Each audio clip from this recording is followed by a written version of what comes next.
For more latest videos and updates, please subscribe our channel and hit the bell icon.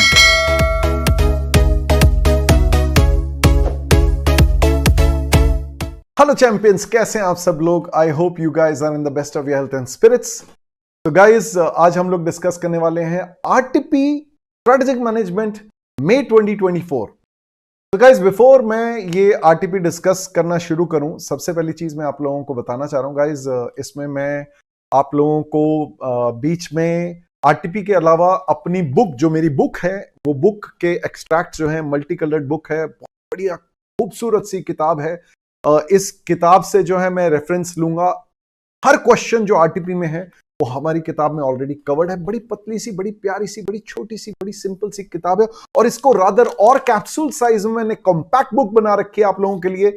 ये छोटी सी, again multi colour book, बहुत ही प्यारी book. तो अगर आप लोग में से कोई जिनके पास ये वाली किताबें नहीं है, आप लोग अगर बाय करना चाहें, जो हमारे स्टूडेंट्स हैं, सबको ये वाली किताबें या तो मिल गई हैं या मिलने वाली होंगी।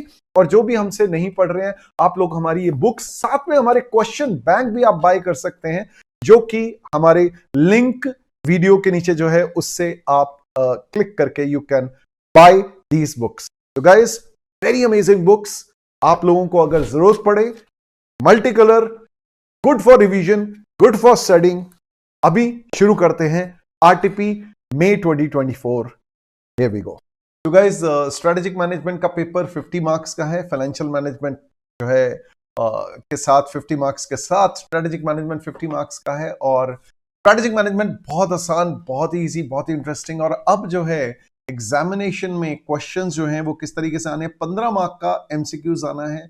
मल्टीपल चॉइस क्वेश्चंस में पहला जो सवाल होगा पार्ट ए में, पहला क्वेश्चन जो होगा that will B question number 1 will be 1 case study, जिसमें कि 2-2 मार्क्स के 5 पार्ट्स हो। आरटीपी में भी इसी तरीके का सिनेरियो है। फिर इसके बाद guys, once that is done, फिर उसके बाद आपके 5 छोटे छोटे केस होंगे जो कि 1-1 मार्क के होंगे। तो ये part A of strategic management होगा। और पार्ट बी में आपके बाकी क्वेश्चंस होंगे case base as well as थोड़े से डिस्क्रिप्टिव भी। तो guys, let's start. Here we go. Let's start with the RTP discussion May 2024. So guys, पहला सवाल जो है वो हम लोगों को दिख रहा है मल्टीपल चॉइस क्वेश्चन की एक केस स्टडी है। वो कह रहा है स्वस्थ ओके, आप स्वस्थ रहें, मस्त रहें, जरूरी है। तो स्वस्थ rising star in India's dynamic health care sector. बहुत बढ़िया यार, कुछ हेल्थ केयर, हमारे देश की हेल्थ केयर में ये rising star, it stands out as a prime example of smart strategic management. ये बहुत अच्छे से स्मार्टली स्ट्रेटेजिक मैनेजमेंट फॉलो कर रहे हैं। At first the compass guiding their endeavours is compelling thought. क्या है इनका कंपेलिंग थॉट, इनका विजन क्या है? To emerge as the finest health care provider renowned for delivering accessible top notch health care services. बहुत अच्छी बात है, वेरी गुड। तो वो कह रहे हैं दिस ओवररीचिंग गोल, अच्छा ये गोल है इनका, इज नॉट आइसोलेटेड विजन। ये आइसोलेटेड विजन नहीं है। देखिए, विजन को जो है गोल्स में स्पेसिफिक करके जो है डिमार्केट करते हैं, डिसाइड करते हैं। तो वो कह रहा है ये this is not an isolated vision but a thread woven into very fabric of the organisation. भाई, इनके ऑर्गेनाइजेशन में अल्टीमेटली क्या करना चाहते हैं? हम चाहते हैं कि फाइनेस्ट हेल्थ केयर प्रोवाइडर हो, जो कि जाने जाए, पहचाने जाए, रिनोन्ड फॉर किस चीज के लिए? हम लोग एक्सेसिबल हैं, delivery accessible as well as top notch, बहुत ही अच्छी क्वालिटी के हेल्थ केयर सर्विसेज हम लोग प्रोवाइड करें। गुड। कहता है thread woven into very fabric of the organisation driving every facet of their operation. सारे ऑपरेशंस उनके इसी चीज में है। क्या चीज? हमें जो है एक्सेसिबल और top notch health care services provide करनी। बहुत बढ़िया, फाइनेस्ट हेल्थ केयर प्रोवाइडर बनना है। सारे के सारे ऑपरेशन उनके इसी गोल की तरफ जो है काम कर रहे हैं। The people of the organisation, obviously बात है, they play a pivotal role in this journey. Yes, हर बंदा इस विजन से और इस गोल से रेजोनेट करेगा, तभी वो गोल रियलिटी में। तो कह रहे they are interested with translating the vision. Obviously ये जितने भी स्टाफ है, they are interested with translating the vision into tangible outcomes at the grass root level. बिल्कुल सही बात कि भाई ये लोग जो है रेजोनेट करेंगे तो ट्रांसलेट होगी इनकी vision into the tangible outcomes की रियल रिजल्ट्स आएंगे इनके। Ensuring that local operations are aligned with the grand aspiration of becoming healthcare leader. ये healthcare leader बन पाएंगे, ठीक है जी। और इनके local operations are aligned with the grand aspiration कि भाई हमारे जो ये लोकल ऑपरेशंस है, जो भी हम लोग सारे काम करने वाले हैं लोकली, उस सारे के सारे हमारा जो एस्पिरेशन या हमारा गोल है किस चीज का, of becoming a health care leader, उसमें मदद करेंगे। तो वो कहता है Swasth works meticulously towards optimising each link of the patient's experience. देखो, it's all about customer experience. Customer को जो है आप अच्छा एक्सपीरियंस दें, वैल्यू क्रिएशन करें, कस्टमर उस हिसाब से आपको अच्छा प्राइस भी देगा। एंड सिंपल सी बात है, if you give more value to the customer, you can charge more price and give more customer delight, he will be loyal to you, he will recommend you. तो patient का experience जो है वो अच्छा बनाने के लिए क्या कर रहे हैं, फ्रॉम स्ट्रीमलाइनिंग अपॉइंटमेंट, कि भाई अपॉइंटमेंट शेड्यूलिंग इनकी बहुत अच्छे से हो रही है, तो expediting the test result delivery, test जो लोग भाई वे ये जो भी टेस्ट कराएंगे उनके टेस्ट रिजल्ट्स बहुत जल्दी मिल जाए उनको। Every facet of health care journey, हर चीज को जो है ये हेल्थ केयर जर्नी को स्क्रूटनाइज करते हैं। Swasth strategy is not merely about being a player in the market, ये सिर्फ और सिर्फ नॉट मियरली कि हम एक प्लेयर हैं मार्केट में कि चाहिए हम भी हेल्थ केयर प्रोवाइड करते हैं, no, but about strategically positioning themselves as leaders, कि नहीं जी हम लोग सिर्फ प्लेयर्स नहीं, लीडर्स, ठीक है जी। आप कई सारे हॉस्पिटल्स के नाम आज की डेट में जानते हैं, कई तरह के हॉस्पिटल जो है चेन्स हैं, जो कि आज की डेट में सब लोग कहते हैं we are the leaders, we are leading the health.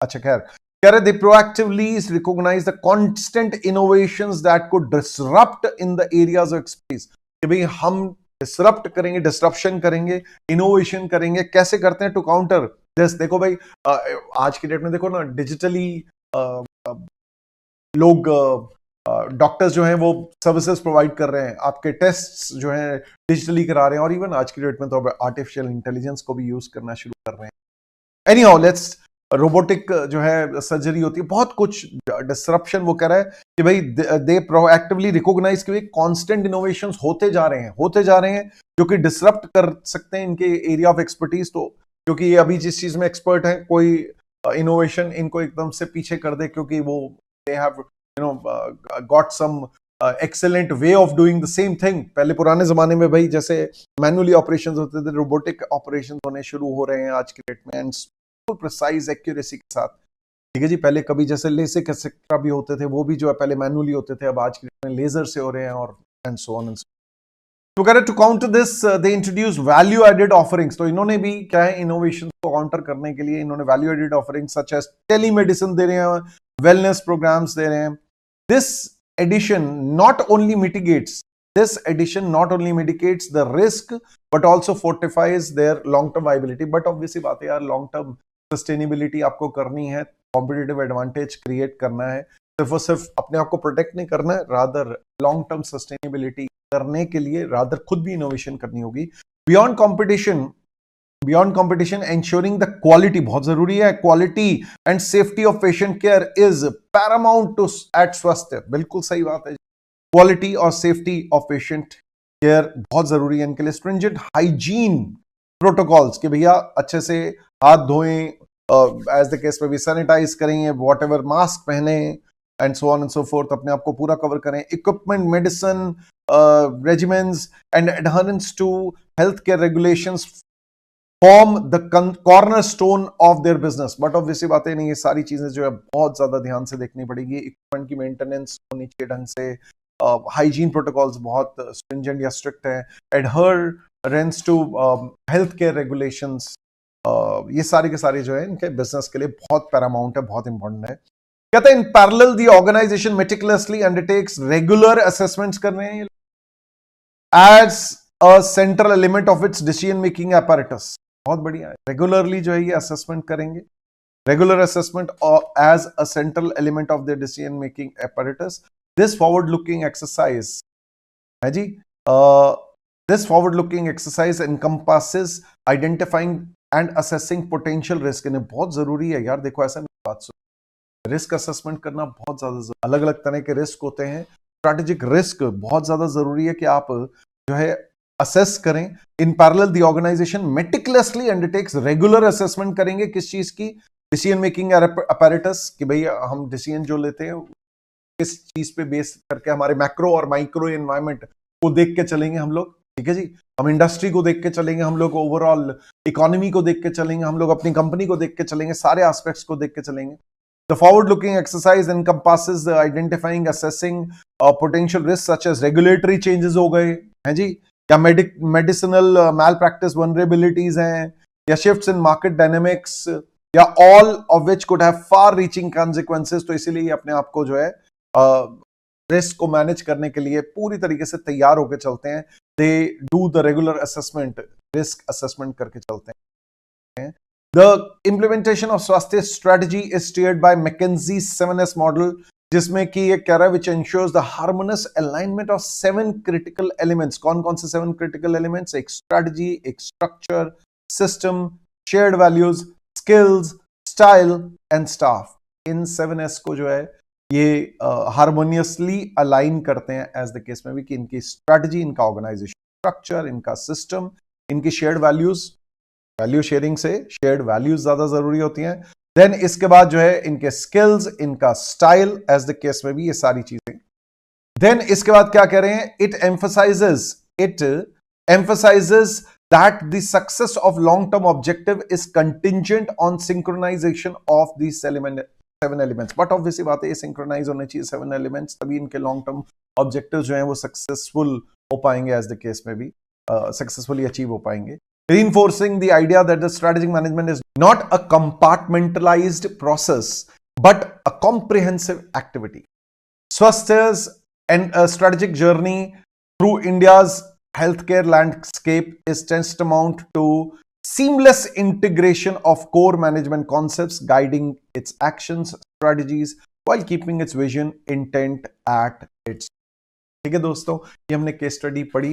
अब इस केस सिनेरियो या केस स्टडी में वो कह रहे हैं मल्टीपल चॉइस क्वेश्चंस को आप जो है चेक करके बताओ। हाउ स्वास्थ्य अप्रोच टू प्रीमाइस कंट्रोल। आप लोगों को प्रीमाइस कंट्रोल अगर ध्यान है, बहुत अच्छी बात है, नहीं ध्यान है तो आप लेते हैं प्रीमाइस कंट्रोल को। हमारे different types of strategic controls होते हैं, हमारा different types of strategic control होते हैं। देखो सिंपल सी बात है, हमारे को we need to take into consideration हमारे मैक्रो माइक्रो एस्पेक्ट्स हमें देख के चलने पड़ेंगे। प्रीमाइस कंट्रोल जो है हम जिस चीज पे जो स्ट्रेटजी हमारी बनती है वो कुछ अजम्पशंस पे बनती है, ठीक है, ऑन अजम्पशंस या प्रीमाइसेस अबाउट द कॉम्प्लेक्स या टर्बुलेंट ऑर्गेनाइजेशनल एनवायरनमेंट। हमारा एनवायरनमेंट कैसा है उसको देख के over the period of time हमें ये देखना पड़ेगा कि ये प्रीमाइसेस में नॉट रिमेन वैलिड, तभी आपको चेक करते रहना पड़ेगा। Premise control is a tool of systematic continuous monitoring of environment to verify validity and accuracy of premises on which the strategy has been built. It is primarily monitoring 2 types of factors, environmental factors देखने हैं आपको, inflation, liquidity, interest rates, technology, social, legal, regulatory, industry factors, competitors, suppliers, substitutes, सबको देखना है।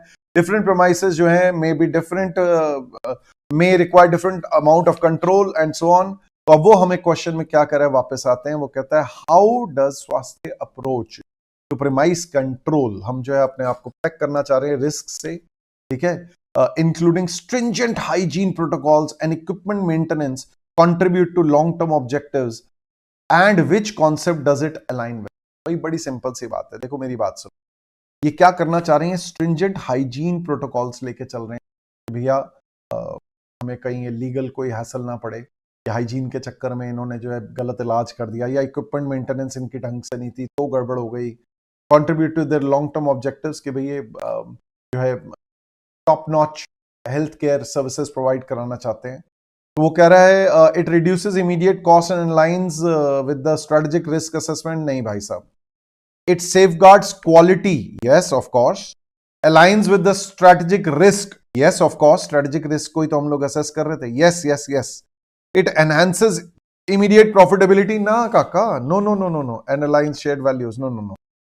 Shared values तो ठीक है align करता है, बट इमीडिएट प्रॉफिटेबिलिटी को एनहांस नहीं करता है। इट स्ट्रीमलाइंस एडमिनिस्ट्रेटिव प्रोसेसेस, ना, and aligns with the value chain analysis. मैं नहीं खेल रहा इसके साथ, this is the correct answer, तो B is the correct answer. Second part कहता है हाउ डज स्वास्थ्य counter the risk posed bye constant innovations and disruptions in their area of expertise. अब इनके एरिया ऑफ एक्सपर्टीज में innovations होते हैं, तो उस इनोवेशन को जो है काउंटर करने के लिए ये लोग क्या करते हैं, कैसे चीज कर सकते what all they can do. आपने देखा इनोवेशंस को काउंटर करने के लिए व्हाट दे वर डूइंग। वो कह रहा था हम लोग जो है भाई, हम लोग को दिख रहा है कि भैया इनोवेशंस हो सकती हैं एज द केस में भी, तो इनोवेशंस को, कांस्टेंट इनोवेशंस को डिसरप्ट कर सकते हैं। तो उस चीज के लिए हम टेली मेडिसिन देख रहे हैं, वेलनेस प्रोग्राम्स देख रहे हैं, वैल्यू एडेड ऑफरिंग्स कर रहे हैं एंड सो ऑन। आइए देखते हैं वो क्या कह रहा है यहां पर। By aggressively acquiring new innovative startups, नहीं रे कैसी बातें कर रहे हो। By introducing value added services like telemedicine and wellness programmes, यही तो दिख रहा है। By downsizing their operations, no. By focusing exclusively on urban health care markets, नहीं, नो नो। चलो खैर आगे बढ़ते हैं। नेक्स्ट फिर बारी आती है guys, why is McKinsey 7S model significance to Swasthya strategic management approach and which elements of model ensure a holistic alignment of their strategy। देखो भाई बड़ी सिंपल सी बात है, 7S में क्या होता है। 7S, let us see। McKinsey 7S model is a tool that analyzes the company's organizational design. The goal of this model is to depict how effectiveness can be achieved in an organization। कैसे effectiveness लेके आ सकते हो, through interaction of hard and soft elements। इनके hard S भी हैं, soft S भी हैं। Hard S है जिनको कि मैनेजमेंट अपनी तरफ से ठीक कर सकते हैं, उनको अपने कंट्रोल में रख सकती है, लेकिन सॉफ्ट एस ऐसे हैं जिनको कि नहीं भैया इनको नहीं बदला जा सकता। तो कहते हैं इंटर रिलेटेड है, एज द केस में भी इनका बैलेंस मेंटेन करके रखना है। कौन कौन से 7S होते हैं जल्दी से देखते हैं। नंबर एक है स्ट्रेटजी, नंबर 2 है हमारा स्किल्स, नंबर 3 है हमारा स्ट्रक्चर। तो ये 3 जो है हमारे हार्ड एलिमेंट्स हैं। हार्ड एलिमेंट्स को जो है कंट्रोल किया जा सकता है, मैनेजमेंट कंट्रोल कर सकती है इनको। तो वंस अगेन हार्ड एलिमेंट्स हमारे ये हो गए 3, स्ट्रेटजी, स्ट्रक्चर एंड सिस्टम्स। ये 3 हो गए, स्ट्रेटजी, स्ट्रक्चर एंड सिस्टम्स। और फिर सॉफ्ट हो गए ये skills, style, staff and shared values as the case. तो गाइज ये चीज हमने देखा, जल्दी से अभी आगे बढ़ते हैं। वो क्या कह रहे हैं, 7S model significant in Swasthya strategic management approach, which elements of the model ensure holistic alignment of their strategy। It facilitates short-term profit maximization। नारे with the focus, क्या बात कर रहे हो। It emphasizes on compartmentalized approach to strategy, focusing on shared values and skills। 7S ये नहीं करता। 7S क्या करता है, 7S इनको comprehensive alignment करता है, strategy, structure, systems, shared value, skills, style and staff. ये हम लोगों ने ऊपर देखा ही था, उन्होंने यही वाली चीज बोल रखी थी कि हम 7S मॉडल भी यही सारी चीज। तो this is the correct answer, this is the correct answer. It prioritise this cost reduction by aligning systems and strategy. नहीं भाई हम नहीं खेल रहे इनके साथ, this is not the game. Next फिर बारी आती है गाइस, अगला कह रहा है why is the focus on local operations essential for Swasthya in context of long-term objectives and how does it contribute to their overall strategy। देखते हैं गाइस कैसे लोकल ऑपरेशंस पे फोकस जो है इनका एसेंशियल है for Swasthya in context of their long term objectives and how does it contribute to the overall strategy. तो guys सबसे पहली चीज तो एक बात देखते हैं, हमारे गोल्स जो है वो होते क्या। गोल्स हमारे क्या होते हैं guys, goals and objectives. Business organisation translate their vision and mission into goals and objectives. As such the objectives जो है सिनोनिम्स विद गोल्स होते हैं। खैर हम लोग को डिफरेंटली देख रहे हैं। अब वापस आते हैं, फोकस ऑन लोकल ऑपरेशंस जो है आपने ऊपर देखा था, ये लोग फोकस ऑन लोकल ऑपरेशंस कर रहे थे, उससे ही अपने विजन को जो है कन्वर्ट कर पाएंगे अपने मिशन में। Local operations are aligned with the grand aspiration of becoming health care lead, right.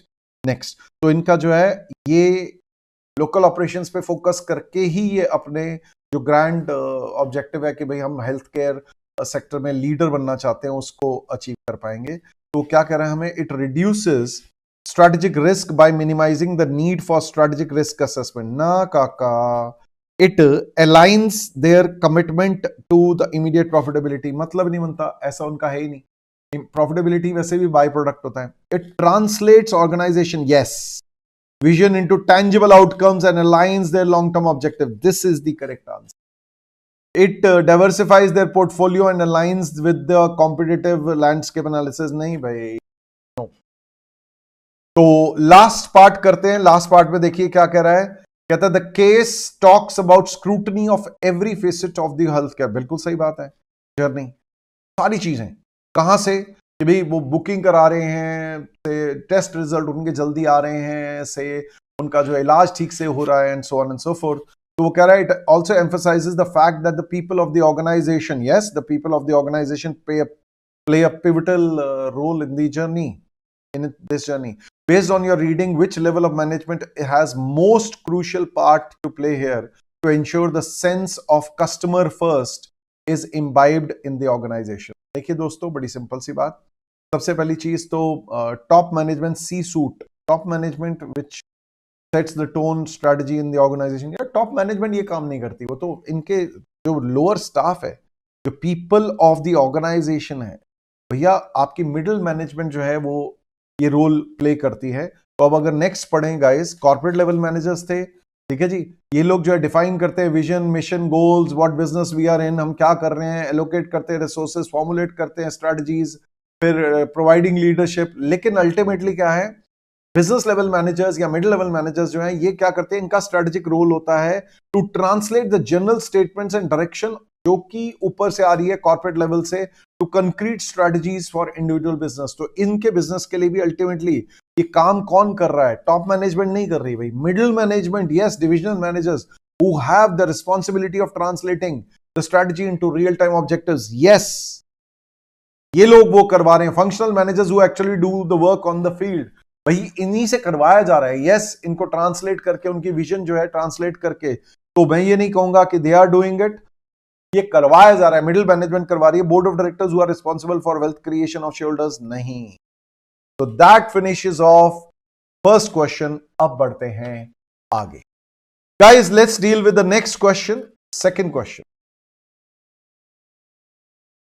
Okay guys, पढ़ते हैं ये सवाल। ABC foundation envisages a world, वाह, एबीसी फाउंडेशन ऐसे लग रहा है जैसे non profit organisation, non government organisation, NGO, NPO. वो कहता है envisages the world where every individual regardless of its background has access to quality education. भाई साहब, हमारी फाउंडेशन चाहती है कि चाहे जो मर्जी बैकग्राउंड हो, सबके पास क्वालिटी एजुकेशन होना चाहिए। इरेडिकेटिंग इलिटरेसी ग्लोबली, हमें ग्लोबली इरेडिकेट करना है इलिटरेसी, बहुत अच्छी बात है। तो ये क्या है, ABC foundation is committed to establishing 1000 learning centres. तो ये कमिट कर रहे हैं किस चीज के, हम 1000 लर्निंग सेंटर्स जो है with target to reach 1 million learners next 5 years। तो ये इनकी विजन है कि अगले 5 साल में हम ये अचीव कर पाएंगे, 1000 लर्निंग सेंटर खोल लें, 1 मिलियन लर्नर्स नेक्स्ट 5 years में हम लोग जो है उनको सिखा सकें, एजुकेट कर सकें। और वो कह रहे हैं the core values emphasise equality, empowerment, knowledge sharing with what represents the fundamental purpose.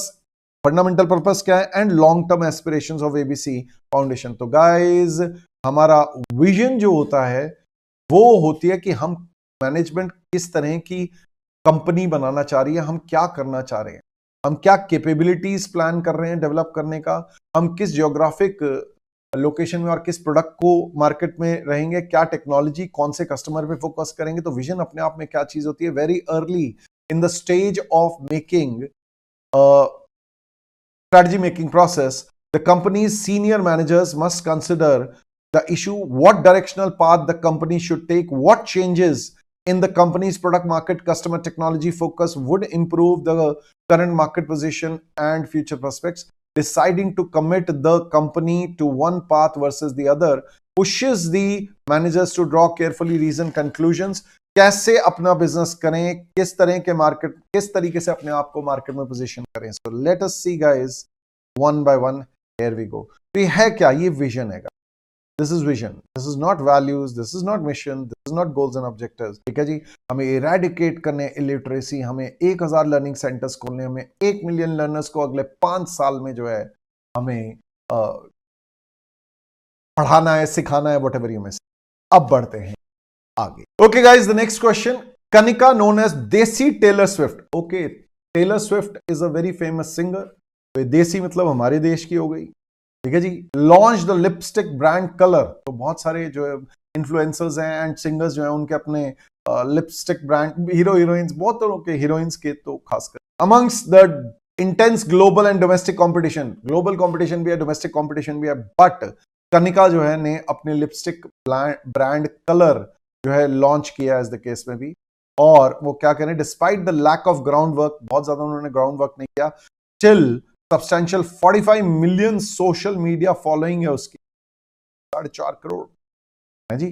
Following gained significant attention, लोगों ने इस चीज को देखा, which aspect of Michael Porter's force multiplier is working in favor of color? अब now जो कनिका है वो क्या है, वो न्यू एंट्रेंट है, वो न्यू एंट्रेंट है, और इसीलिए 45 million social media following gained significant attention, तो थ्रेट ऑफ न्यू एंट्रेंट्स दिख रहा है कि भैया ये नया कोई प्लेयर आ गया है। सोशल मीडिया इन्फ्लुएंस हम नहीं कहेंगे, पोर्टर साहब ने ऐसा कुछ नहीं बोला था अपना।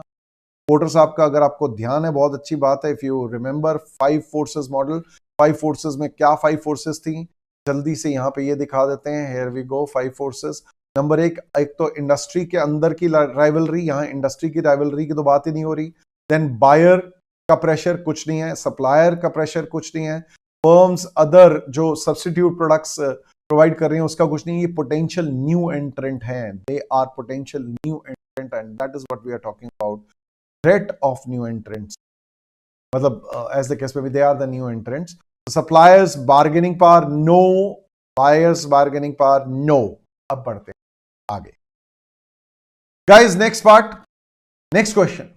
मुकुल faced intense competition, ओ भाई साहब बहुत competition है, in undifferentiated industry, okay, undifferentiated industry है, वो कह रहा है कोई मार्केट लीडर नहीं है, to address this he opted cost cutting strategy, तो उन्होंने कॉस्ट लीडरशिप सोची टू अट्रैक्ट कस्टमर्स के भैया खर्चे कम करेंगे, विद लोअर प्राइसिंग, प्राइस कम चार्ज करेंगे। Which factor could pose, Mukul की कॉस्ट कटिंग स्ट्रेटजी को कौन सी चीज अफेक्ट कर सकती है? तो गाइस ये कॉस्ट लीडरशिप जो है वो क्या चीज, रिस्क क्या है परस्यूट इन कॉस्ट लीडरशिप में, क्या क्या फैक्टर्स होते हैं? नंबर एक, कॉम्पिटिटर्स जो है इमिटेट कर सकते हैं इनकी strategy, overall industry profit down कर देंगे। टेक्नोलॉजिकल ब्रेक थ्रूज हो सकते हैं in the industry to make strategy ineffective, ये रिस्क होता है कॉस्ट लीडरशिप में। और बायर्स का इंटरेस्ट स्विंग हो जाए कि नहीं भैया हमें तो डिफरेंशिएटेड प्रोडक्ट्स, या तो कॉम्पिटिटर्स भी इनकी लो कॉस्ट लीडरशिप को फॉलो करना शुरू कर देंगे, वही जो मॉडल है इनका बिजनेस मॉडल समझ जाएंगे। टेक्नोलॉजिकल ब्रेक थ्रू से फिर दुनिया ही बदल गई भैया, आपकी कॉस्ट लीडरशिप खत्म हो गई। और बायर्स जो है वो कहते हैं नहीं भाई हम तो डिफरेंशिएटेड प्रोडक्ट्स चाहिए, हमें लो कॉस्ट या चीपर प्रोडक्ट्स नहीं। अब बढ़ते हैं तो prompt forecasting of demand for the product service, नहीं। Investing in cost saving technologies and using advance technology for smart efficient working, भाई इनके लिए नहीं। टेक्नोलॉजिकल ब्रेक थ्रू अगर हो जाते हैं इंडस्ट्री में, ये इनके लिए रिस्क, ये अगर खुद इन्वेस्ट करते हैं तो इनके लिए दिस इज तो good for them, this is going to reduce, this is not a threat for them, ठीक है, this is not for a risk for them. Resistance of differentiation until it becomes essential, नहीं ये तो resist करते ही हैं, इसको हम लोग रेजिस्ट करते ही हैं, ये तो जब तक कि एसेंशियल ना हो जाए, ठीक है, ये this is not a risk edge. आगे बढ़ते हैं नेक्स्ट गाइस, अगला सवाल, Quintic operates a software in the software industry, बताओ भाई क्या सॉफ्टवेयर इंडस्ट्री में काम कर रहे हैं, बहुत अच्छी बात है। And enjoys a strong position in the market, बहुत बढ़िया पोजीशन है इनकी मार्केट। कहता है they have identified opportunity to acquire a smaller company, अच्छा छोटी कंपनी को अक्वायर करने का सोच रहे हैं, and expand their products offering, बहुत बढ़िया, तो ये छोटी कंपनी को अक्वायर करके ये जो है एज द केस में भी एक्सपैंड करेंगे अपनी प्रोडक्ट ऑफरिंग्स। कहता है which quadrant of Mendelow's matrix would CEO और स्मॉलर कंपनी किस एरिया में फॉल करेगा? तो गाइज मेंडलोज मैट्रिक्स को एक बार जल्दी से देखते हैं, इनके ये 4 फैक्टर्स थे। ये की प्लेयर नंबर 1 था हमारा, okay, keep satisfied, key player, low priority, keep informed as the case. तो गाइस सीईओ जो होता है इसके पास मोर पावर होती है, इसके पास हाई इंटरेस्ट होता है, तो इस वजह से ये जो है इसको बंदे को प्रायोरिटी में रखना पड़ेगा, इसको जो है हम लोगों को की प्लेयर में रखना पड़ेगा। He is one person who has high power as well as high interest, ये इस लेवल पे आएगा, इसको मैनेज करना पड़ेगा, closely involve in decision making, engage regularly, build strong relationship as the case में। So guys, this is what we are talking about, and here we go. Keep satisfied? Nope. Key player yes, low priority मतलब नहीं बनता, keep inform nope. Next question. Okay guys, अगला सवाल, what organisation structure is best suited for ours house of Jani? Aha, strategic need for dynamic allocation of resources. House of Jani strategic need है किस चीज की? हमें dynamic strategic allocation of resources करनी है, ensuring कि हर प्रोजेक्ट और हर department is mentored, monitored, maximised via multiple leaders. तो गाइस, मल्टीपल लीडर्स में कौन सा वाला ऑर्गेनाइजेशन स्ट्रक्चर चलता है? Matrix structure. मैट्रिक स्ट्रक्चर को एक बार जल्दी से रिकॉल करते हैं, पढ़ते हैं। Most organisations find the organising ground either functions, या तो फंक्शनल कर लेंगे एज द केस में भी, या फिर एज द केस में भी प्रोजेक्ट वाइज कर देंगे, divisional, geography as the case में भी। तो गाइज अब यहां क्या है, हम यहां कह रहे हैं neither functional nor divisional form, हम लोग जो है कंबाइन कर रहे हैं हॉरिजॉन्टल लिंकिंग मैकेनिज्म से। तो ये कौन सा वाला स्ट्रक्चर होता है? ये होता है मैट्रिक स्ट्रक्चर। तो guys, functional structure nope, matrix structure yes, hourglass nope, network nope. And that finishes off this question. अब बढ़ते हैं आगे। Okay guys, the next question क्या कह रहा है? देखिए, एबीसी फार्मास्यूटिकल्स दवाइयां बनाते हैं company, a leading pharmaceutical company, बहुत बढ़िया, लीड कर रहे हैं फार्मास्यूटिकल कंपनी, दवाइयां बहुत अच्छी अच्छी बना रहे हैं, दुनिया इन्हीं की दवाइयां खा खा के जिंदा है। Okay, is in the process of formulating strategic intent. ठीक है जी, अपनी स्ट्रेटेजिक इंटेंट किस पर्पस के लिए बने हैं ये आइडेंटिफाई करना चाह रहे हैं, फॉर्मुलेट करना चाह रहे हैं। The top management of the company, pharmaceutical company जो ABC pharmaceuticals, wants to define the company's future direction। क्या कंपनी की डायरेक्शन होगी, क्या ऑब्जेक्टिव्स होंगे, क्या गोल्स होंगे। और वो कह रहे हैं the aim is to create a vision, vision create करना है that sets the organisation apart, कि भाई हम अलग हैं, हम दवाइयां बना रहे हैं लेकिन हम अलग हैं। And provides a road map for the future growth. बढ़िया है भाई, आपको विजन में अल्टीमेटली ये रोड मैप ही तो दिखता है, हम क्या टेक्नोलॉजी, क्या कस्टमर फोकस किस तरीके से करेंगे, क्या ज्योग्राफी और क्या प्रोडक्ट मार्केट्स में रहेंगे, क्या कैपेबिलिटीज हम लोग प्लान कर रहे हैं डेवलप करने की, और किस तरह की कंपनी हम क्रिएट करना चाह रहे हैं। बढ़िया, आगे बताओ। कहते हैं ABC pharmaceutical aspires to enrich the lives, दे रहे हैं क्या, हम क्या एस्पायर कर रहे हैं? To enrich the life of people, हम एनरिच करना चाह रहे हैं life of people by producing high quality pharmaceutical products of the company at the competitive prices and wants to become the world's leading pharmaceutical company by 2030। ये vision है, बहुत बढ़िया vision, good. Based on this context draft vision, अरे इन्होंने vision तो दे दी हमें। And mission, mission होता क्या, विजन क्या होता है, इसको पहले एक बार रिकॉल कर लेते हैं। That could B formulated by the top management of ABC pharmaceuticals. आइए दोस्तों, सबसे पहले विजन देखते हैं। विजन होती क्या है? Very early in the stage of strategy making process, एक ऑर्गेनाइजेशन के जो टॉप मैनेजर्स हैं, सीनियर मैनेजर्स हैं, उनको कंसिडर करना चाहिए कि किस डायरेक्शनल पाथ पे इन्हें जाना है। जैसे कि ये लोग सोच रहे हैं द कंपनी शुड टेक, क्या डायरेक्शनल पाथ देखें, व्हाट चेंजेस, किस तरफ जाएं, क्या डायरेक्शन हो, what changes in the company's product market, company के product market customer technology focus would improve its customer current market position and future prospects. भाई simple सी बात है, profit is not the objective, it's not the vision, it's a by product. It should create, basically organization should create value for its customers, and in the process the profits will flow, it will be the byproduct, it will be the residual balance. So deciding to commit the companies to one part versus the other pushes the manager to draw carefully reasoned conclusion of how to try to modify company's business makeup and market position it should stake out. Top management के views क्या है about company's direction, product market technology focus constitute strategic vision for the company. Strategic vision करती क्या है? Delineates the management aspirations for the business, providing a panoramic view, कहां हम जाना चाहते हैं, where do we want to go, कहां पहुंचना चाहते हैं, हम यहां पहुंचना चाहते हैं, इस तरीके से ये रोड मैप बताते हैं। तो strategic vision thus points out a particular direction, charts out the strategic path to be followed in future, molding the organizational identity. A clearly articulated strategic vision communicates management's aspirations to stakeholders and helps steer energies of the personnel in common direction. For instance Henry Ford की vision थी कि भाई हम लोग जब peoples car बनाना चाहते हैं, car in every garage चाहते हैं, हैड द पावर, क्यों? Because it captured the imagination of others, aided in internal efforts to mobilize the Ford Motors Company's resources and served as a reference point for gauging merits of strategic actions. तो ultimately vision, हम कहाँ जाना चाहते हैं, where do we want to go, ये strategic vision हमें बताती है हम क्या टेक्नोलॉजी यूज करेंगे, हमारे कस्टमर कौन है, उन पे क्या फोकस करना है, किस तरीके से, किस जियोग्राफिकल लोकेशन, क्या कैपेबिलिटीज हमें डेवलप करनी चाहिए और किस तरह की जो है कंपनी हम लोग क्रिएट करना चाह रहे हैं. Number 1 this is vision.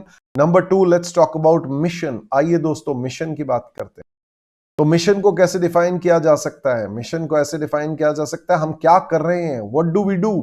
Mission को कैसे डिफाइन किया जाता है? ऑर्गेनाइजेशन क्या करती है, what is organisation's mission, the answer to what business we are in, what do we do, हम क्या करते हैं. ठीक है जी. It has been observed that many firms fail to conceptualize and articulate mission and business definition, and इस वजह से जो है वो अपनी स्ट्रैटेजी नहीं बना पाते. देखो भाई, विजन एक चीज है, हमने कहां जाना है, मिशन है जो हम क्या करते हैं. इट शुड इंश्योर, मिशन क्यों जरूरी है ऑर्गेनाइजेशन को, it should ensure unanimity of purpose. क्या पर्पस है हमारा, हम क्या कर रहे हैं विद इन द ऑर्गेनाइजेशन, कि हम एलोकेट करें अपने रिसोर्सेज एंड प्रोवाइड करें basis for motivating and use of organisational resources and vision से ही मिशन बनता है, और मिशन और विजन से ही फिर अल्टीमेटली गोल्स एंड ऑब्जेक्टिव्स बनते हैं. तो it to establish the general tone of organisational climate and suggest a business like operation. आइए जरा देखते हैं. Here we go. So guys, ABC Pharmaceuticals may have the following vision and mission. पहले vision क्या होता है ये बता दिया, मिशन क्या होता है ये बता दिया. Vision implies the blueprint of the company's future position, कहां जाना चाहते हैं. Describes where an organization want to land. ABC Pharmaceutical की विजन क्या है? To be globally recognized leader of pharmaceutical innovation and enriching the life of people worldwide by providing high quality and affordable accessible pharmaceutical products. बढ़िया है. यही वाली चीज तो हम लोगों को ये बता रखी है. To enrich the lives, high quality pharmaceutical products, competitive prices, become world's leading company, pharmaceutical company 2030 तक. चलो ठीक है. मिशन क्या होता है? Mission delineates the business, firm's business, कि भाई हम क्या करते हैं, its goals and the ways to reach these goals, कि भाई हम लोग जो हमारे गोल्स हैं उनको कैसे रीच करेंगे. ठीक है जी. what do we do, हम क्या करते हैं. विजन, हम कहां जाना चाहते हैं.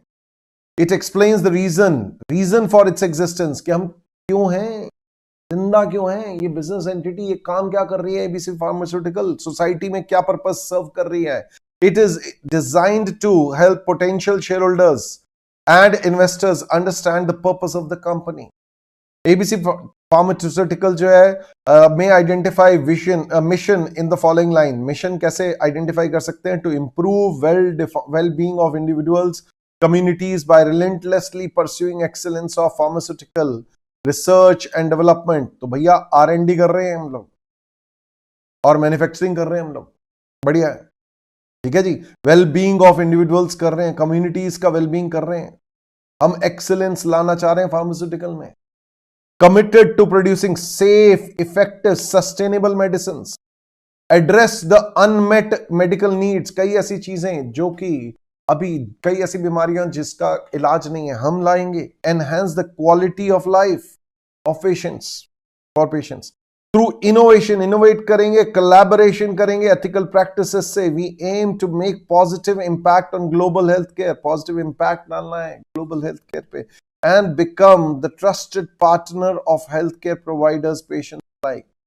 तो हम लोग जो है पेशेंट्स का एज वेल एज जो हेल्थ केयर प्रोवाइड करते हैं उनके partner.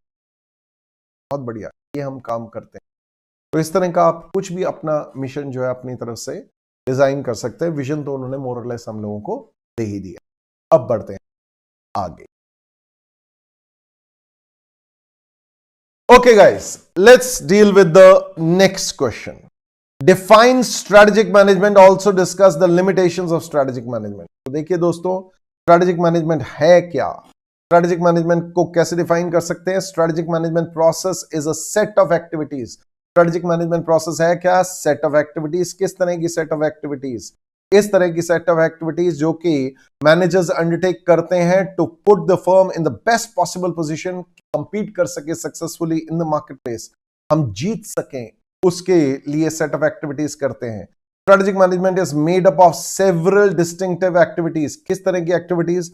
Developing vision, mission, environmental scanning, external internal दोनों, strategic analysis, developing objectives, creating, choosing and implementing strategies and measuring, evaluating performance। आप चाहें तो इसको और एक्सप्लेन कर सकते हैं। ये देखिए, developing vision, mission, environmental scanning, both external and internal, developing objectives, strategy formulation, strategy implementation and performance evaluation and control।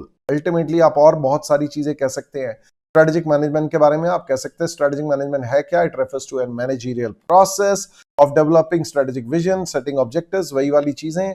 फिर इसके बाद जो आप कह सकते हैं अल्टीमेटली स्ट्रेटेजिक मैनेजमेंट हम करते क्यों हैं? ताकि हम कॉम्पिटिटिव एडवांटेज कर सकें, हम जो है सस्टेनेबल कॉम्पिटिटिव एडवांटेज कि भाई कॉम्पिटिटर्स से थोड़ा सा बेटर कर सके और सस्टेन कर सकें, हम डोमिनेट कर सके मार्केट में, आउट परफॉर्म कर सकें कॉम्पिटिटर्स को, कॉम्पिटिटर्स से बेटर परफॉर्म कर सकें, गाइड करें कंपनी को successfully through all the changes in the environment to react in the right manner।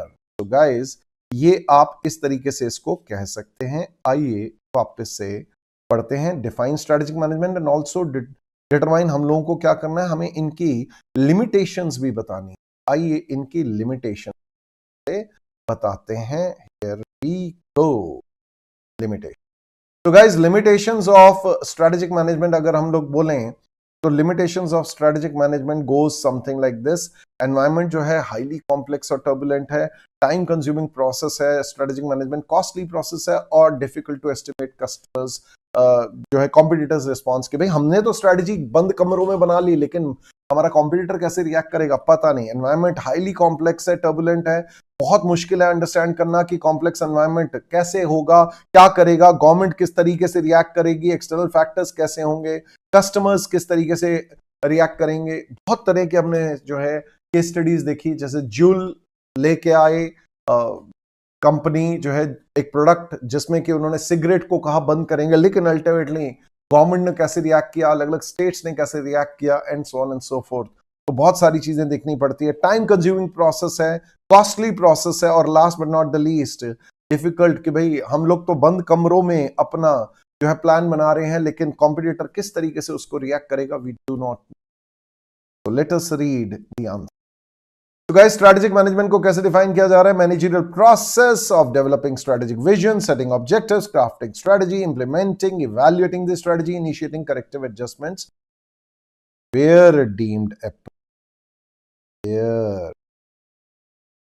फिर इसके बाद आगे देखते हैं the presence of strategic management can not counter all the hindrances. Always जो है सक्सेस आपको हो जाएगी स्ट्रेटेजिक मैनेजमेंट कर ली, जरूरी नहीं है। लिमिटेशंस है अटैच टू स्ट्रेटेजिक मैनेजमेंट, वो क्या है? एनवायरनमेंट हाईली कॉम्प्लेक्स टर्बुलेंट है, हमें नहीं पता कि भी टर्बुलेंट एनवायरनमेंट कैसे रिएक्ट करेगा।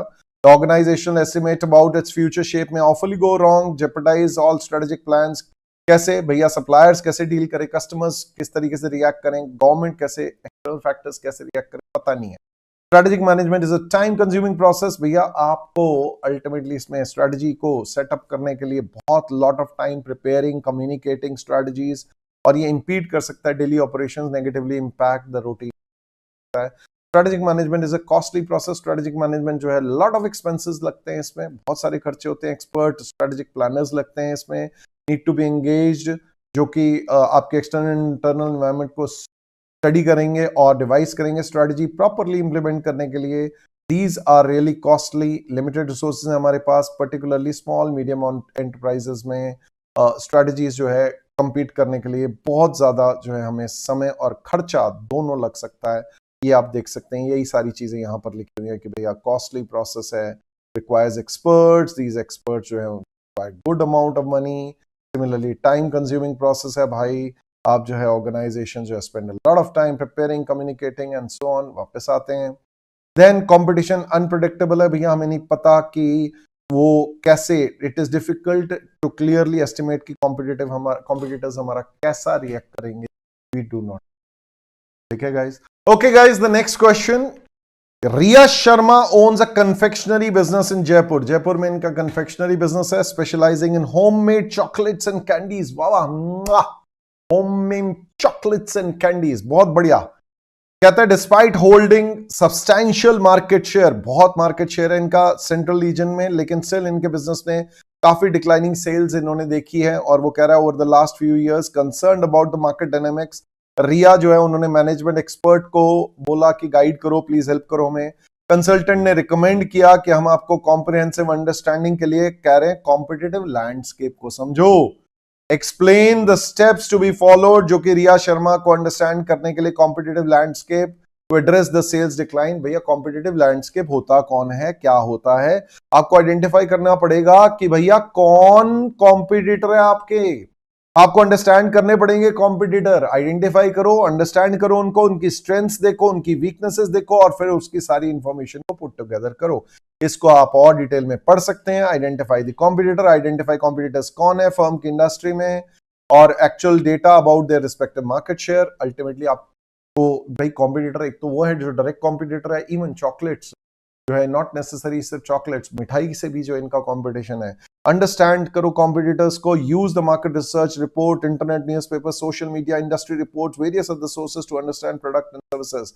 स्ट्रेंथ्स ऑफ द कॉम्पिटिटर समझो, स्ट्रेंथ ऑफ कॉम्पिटिटर्स क्या है, वो क्या करते हैं, उनको कस्टमर अपना बिजनेस क्यों देते हैं, उनका फाइनेंशियल पोजीशन क्या है, उनका कॉस्ट क्या है, उनको प्राइस एडवांटेज है क्या, उनके सस्ते बेच रहे हैं क्या सामान, वो क्या करने वाले होंगे नेक्स्ट, वो डिस्ट्रीब्यूशन किस तरीके से करते हैं, ह्यूमन रिसोर्स उनकी कैसे, क्या स्ट्रेंथ्स है। तो इस तरीके से वीकनेसेस देखो, वीकनेसेस में आप देखो, आइडेंटिफाई करो। कंज्यूमर रिपोर्ट्स किस तरीके से भाई वो उनका कस्टमर सेटिस्फाइड नहीं है, वेरी पुअर है, ग्रेट है, क्या है, online websites, Google TripAdvisor, Amazon blogs, YouTube videos etcetera से हम जो है चेक करें कि कहां लैग कर रहे हैं, और फिर put all the information together, उनकी जो है इंफॉर्मेशन पुट करके फिर ड्रॉ करो अपनी इन्फ्रेंस की भी किस तरह की चीज, वो जो गैप्स है उनके गैप्स को हम फुलफिल करें, हम जो है फिल दी गैप्स करें, एज द केस में भी नो दी एरियाज जहां हमें स्ट्रेंथन करने की जरूरत है, कैसे हम लोग जो है उनके सामने वालों की वीकनेस को एक्सप्लॉइट कर सकते हैं, एंड सो ऑन। आइए दोस्तों इसी को पढ़ते हैं। Number 1 steps, landscape, competitive landscape में हम लोगों को क्या करना होगा, identify the competitors. First step is understanding की कॉम्पिटिटिव लैंडस्केप में कॉम्पिटिटर कौन है, फर्म की इंडस्ट्री में कौन कौन है, उनका एक्चुअल डेटा, उनकी रिस्पेक्टिव मार्केट शेयर। फिर उसके बाद अंडरस्टैंड करेगी कॉम्पिटिटर्स करते क्या हैं, हम लोग जो है देखें मार्केट रिसर्च रिपोर्ट, देखें internet newspaper, social media, industry reports, various other reports जो है सोर्सेस से देखें, अंडरस्टैंड करें उनका प्रोडक्ट क्या, उनकी सर्विसेज क्या है, और वो किस तरीके से जो है कस्टमर को डील कर रहे हैं एज द केस में। फिर उनकी स्ट्रेंथ्स देखें कि भाई क्या स्ट्रेंथ है उनकी, लोग उनको धंधा क्यों देते हैं, उनकी स्ट्रेंथ क्या है, वो क्या सही कर रहे हैं, क्या वो अच्छे प्रोडक्ट्स ऑफर कर रहे हैं, क्या वो यूटिलाइज करें मार्केटिंग इस तरीके से कि भी कंपैरेटिवली वो जो है कॉम्पिटिटिवली हमारे कस्टमर्स को आसानी से रीच कर पा रहे हैं, क्या हमारे कस्टमर्स उनको बिजनेस, लोग कस्टमर्स उनको बिजनेस देते क्यों हैं। और फिर वीकनेसेस आइडेंटिफाई करो कॉम्पिटिटर्स की, वीकनेसेस इवन स्ट्रेंथ्स भी आइडेंटिफाई करो ऑब्वियसली, कि भाई आइडेंटिफाई करो कंज्यूमर रिपोर्ट से, रिव्यूज से, मीडिया से, कंज्यूमर से चेक करो कि भाई उनके ओपिनियंस क्या हैं, इनके प्रोडक्ट्स, इनकी सर्विसेज के बारे में, ग्रेट है, वेरी पुअर है, क्या सीन है।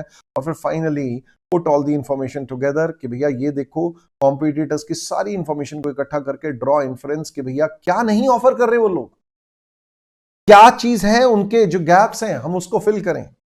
और स्ट्रेटेजिस्ट जो है ये भी जान सकते हैं कि भाई किस तरीके से हम अपने आप को स्ट्रेंथन कर सकते हैं, सामने वाले की स्ट्रेंथ हम लोग भी देखें और सामने वाले की वीकनेस को हम लोग ओवर पार करें, हम लोग जो है गैप्स को जो है फिल करें एज द। अब बढ़ते हैं आगे। Okay guys, the next question देखिए वो क्या कह रहे थे, कॉन्सेप्ट ऑफ एक्सपीरियंस कर्व बताओ, एक्सप्लेन करो, highlight it's relevance in strategic management. आइए देखते हैं एक्सपीरियंस कर्व होता क्या है। देखिए जैसे वर्कर्स का या एम्प्लॉइज का लर्निंग कर्व का कॉन्सेप्ट होता है कि जैसे जैसे बंदा काम सीखता जाता है उसकी लर्निंग होती रहती है, वो जल्दी काम कर पाएगा, उसकी एक्सपीरियंस होगी, वो फास्ट कर पाएगा। उसी तरीके से ऑर्गेनाइजेशन भी, जैसे वर्कर्स अपना काम सीखते सीखते जो है रिपीटेटिव वर्क से प्रोडक्शन जो है उनकी प्रोडक्टिव कैपेसिटी, उनकी स्पीड बढ़ती है, एक्सपीरियंस कर्व भी जो है ऑर्गेनाइजेशन के लिए कि भाई यूनिट कॉस्ट रिड्यूस हो जाएगी फर्म जैसे जैसे एक्सपीरियंस लेगी, जैसे जैसे एक्सपीरियंस लेगी, कहने का मतलब we learn as we grow. The implication is कि जो लार्जर फर्म है, बड़ी फर्म जो है, उनकी लोअर कॉस्ट पर यूनिट होगी, उनको कॉम्पिटिटिव कॉस्ट एडवांटेज होगा क्योंकि वो सीखती जा रही हैं। Experience curve results from a variety of factors. क्या हो सकते हैं उनके? Learning effects, economies of scale, product redesign, technological improvement in production, और अल्टीमेटली हम लोग क्या कह रहे हैं, फीचर्स ऑफ एक्सपीरियंस कर्व क्या है भाई? जैसे बिजनेस ऑर्गेनाइजेशन ग्रो करती है उनको एक्सपीरियंस होता है, एक्सपीरियंस से जो है उन्हें एडवांटेज होता है कंपटीशन से, दैट्स अ की बैरियर टू एंट्री। इनकी कॉस्ट पे यूनिट जो है वो रिड्यूस होती जाएगी जैसे जैसे आपकी जो है आउटपुट आप बढ़ाते जाओगे, आप सीखते जाओगे। तो हम क्या कह रहे हैं? Large and successful organisations possess stronger experience. आइए देखते हैं, पढ़ते हैं। सो गाइस, एक्सपीरियंस कर्व क्या चीज है? अकिन टू लर्निंग कर्व है, जैसे वर्कर्स का होता है, वर्कर्स जैसे रिपीटेटिव प्रोडक्टिव वर्क से। Experience curve is based on commonly observe phenomena कि भाई यूनिट कॉस्ट जो डिक्लाइन होती है, रिड्यूस होती है जैसे जैसे आपको एक्सपीरियंस होता रहता है। क्यूमुलेटिव वॉल्यूम ऑफ प्रोडक्शन से आपकी कॉस्ट पे यूनिट रिड्यूस होती जाती है। It is based on the concept we learn as we grow. The implication is that the large firm in an industry would tend to have lower cost per unit. उनकी कैसे cost per unit कम होगी to those of smaller companies, thereby gaining competitive cost advantage. Experience curve जो है results from variety factors such as learning effects, economies of scale, product redesign, technological improvements in production. और फिर ultimately हम लोग क्या करें? Experience curve की कुछ फीचर्स होती है, बिजनेस ऑर्गेनाइजेशन जैसे ग्रो करती है उनको एक्सपीरियंस होता रहता है, एक्सपीरियंस से उनको एडवांटेज होता है कंपटीशन के अगेंस्ट, एक्सपीरियंस की बैरियर टू एंट्री है।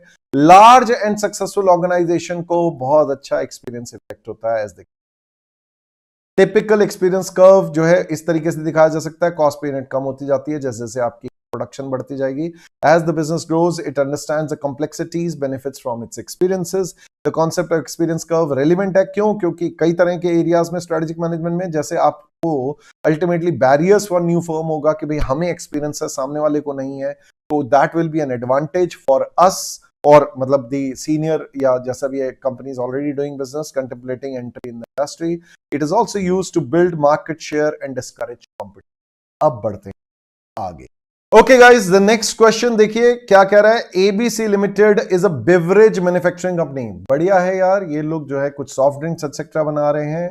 कहता है चीफली मैन्युफैक्चर सॉफ्ट ड्रिंक्स, बता ही रहा है, जूसेस, सॉफ्ट ड्रिंक्स, बहुत तरह की चीजें बनाते हैं, तो ये लोग सॉफ्ट ड्रिंक्स बना रहे हैं। और वो क्या कह रहे हैं? The products priced at lower side, तो ये प्रोडक्ट जो है काफी कम साइड पे प्राइस करते हैं, which has made the company a leader, तो कॉस्ट लीडरशिप इनकी चल रही है। साथ में इनका 35% मार्केट शेयर है, सब्सटैंशियल मार्केट शेयर, पूरी जो मार्केट है उसमें से 35% इन्हीं का प्रोडक्ट बिक रहा है। R&D ऑफ द कंपनी से इन्होंने एक फॉर्मूला निकाला है जो कि शुगर फ्री बेवरेजेस, बहुत सारे लोग जो है आज की डेट में कॉन्शियस हुए हैं, इस वजह से on successful trial and approval by the competent authorities company को ग्रांट हो गया है manufacture of sugar free beverages. ये अब ये जो है इन्हें एडवांटेज होगा क्या कि भाई लॉन्च करेंगे शुगर फ्री बेवरेजेस और रिलेटिवली हायर प्राइस पे लॉन्च करेंगे। इस नए प्रोडक्ट से ये जो है accepted widely by class of customers, जो लोग भी हेल्थ कॉन्शियस हैं वो जरूर खरीदेंगे। These products have proved profitable for the company. Identify कौन सी स्ट्रेटेजी, तो ये प्रोडक्ट डिफरेंशिएशन हो रही है by the company. ABC limited mention the measures that could be adopted by the company to achieve the employed strategy. तो guys देखिए ये क्या कर रहे हैं, ये डिफरेंशिएशन स्ट्रेटजी लेके आ रहे हैं, ये डिफरेंशिएशन, प्रोडक्ट डिफरेंशिएशन कर रहे हैं। इस स्ट्रेटजी में क्या है, ये ब्रॉड मास मार्केट से अपने आप को अलग कर रहे हैं। क्रिएशन ऑफ प्रोडक्ट और service perceived by customers as unique. भैया शुगर फ्री है, product design, brand image, features, technology, dealer network, customer service, तो ये बेसिकली फीचर्स से जो है कर पा रहे हैं। और वो जैसे ये डोमिनोज पिज्जा का यहाँ पर एग्जांपल दे रखा है, but differentiation does not guarantee competitive advantage if standard product हो, ठीक है जी। लेकिन अल्टीमेटली आप क्या कर सकते हो, आप इमिटेशन कॉम्पिटिटर्स कर सकते हैं, लेकिन आपने अगर इसको पेटेंट करा लिया है तो उससे आपको बिल्कुल एडवांटेज होगा। तो डिफरेंशिएशन जो है बहुत सोच समझ के करना चाहिए। आपको स्पेशल फीचर्स क्या हो सकते हैं, superior service, spare part availability, engineering design, ये जनरल मैन्युफैक्चरिंग से बता रखा है, ये जो है कार्स एक्सेट्रा के रिलेशन बता रखा है। आइए जरा देखते हैं इसका। तो गाइज ये लोग जो है प्रोडक्ट डिफरेंशिएशन कर पा रहे हैं तो ये हम क्या करें, पोर्टर साहब ने क्या बोली थी बात कि भाई आप गेन कैसे कर सकते हो कॉम्पिटिटिव एडवांटेज, ऐसे कर सकते हो या तो कॉस्ट लीडरशिप या डिफरेंशिएशन या फोकस। पोर्टर साहब ने ये 3 जेनरिक स्ट्रेटजीज बताई थी। यहां पर जो है ये डिफरेंशिएशन स्ट्रेटजी बन रही है, जिसमें कि कंपनी जो है ह्यूज अमाउंट R&D पे इन्होंने खर्चा किया है, शुगर फ्री बेवरेजेस बनाने वाले हैं, पायनियर इन सर्विंग जो है द स्पेसिफिक कस्टमर्स नीड, जो कि अदर कंपनीज नहीं मीट कर रही हैं, ये शुगर फ्री बना रहे हैं और इसकी वजह से differentiated and unique sugar free beverages से इनको रिलेटिवली ज्यादा ये प्राइस चार्ज कर पाएंगे, अपने कस्टमर्स से कर पा रहे हैं, and hence making higher profits, maintaining the competitive position in the market. Already जो बाकी नॉर्मल प्रोडक्ट है उसमें 35% इनका मार्केट शेयर है, बाकियों के मुकाबले ऑलरेडी ये लो कॉस्ट स्ट्रेटजी चल ही रही है इनकी, साथ में इन्होंने प्रोडक्ट डिफरेंशिएट करके हाई प्राइस भी चार्ज कर।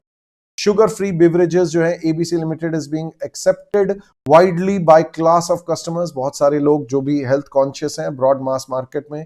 इन्वॉल्व्स क्रिएशन ऑफ प्रोडक्ट और service perceived by the customers as unique, the uniqueness can be associated with product design, brand image, features, technology, dealer network, customer service as the case में भी। अब differentiation अगर आपने achieve करनी है तो कैसे किया जा सकता है? टू अचीव डिफरेंशिएशन आप ऑफर यूटिलिटी करो कस्टमर्स को टू मैच द प्रोडक्ट्स जो कि taste and preferences of the customers से हो पाए। कहने का मतलब ये रहा हमारा, हम लोग जो है what you can do is आप अच्छी तरीके से utility to match the products taste, elevate improve performance of the product, offer high quality product, buyer satisfaction को रैपिड, ये यहां पे ये हो ही रहा है, ठीक है जी, और कस्टमर के टेस्ट के हिसाब से बना रहे हैं, रैपिड प्रोडक्ट इनोवेशन कर रहे हैं, take steps enhancing the brand image और वैल्यू भी ज्यादा अच्छी क्रिएट हो रही है, fixing product prices, unique features हैं तो इस वजह से जो है ये ज्यादा प्राइस भी चार्ज कर पाएंगे एज द भी यही चीज आप देखते हैं। Elevate improve performance of the product, offer high quality product service for buyer satisfaction, rapid product innovation to keep up with the dynamic environment, taking steps to enhance brand image and brand value,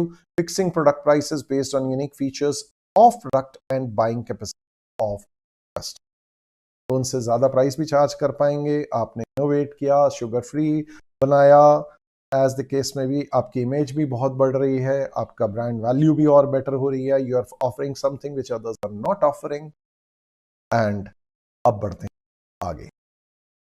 Okay, guys.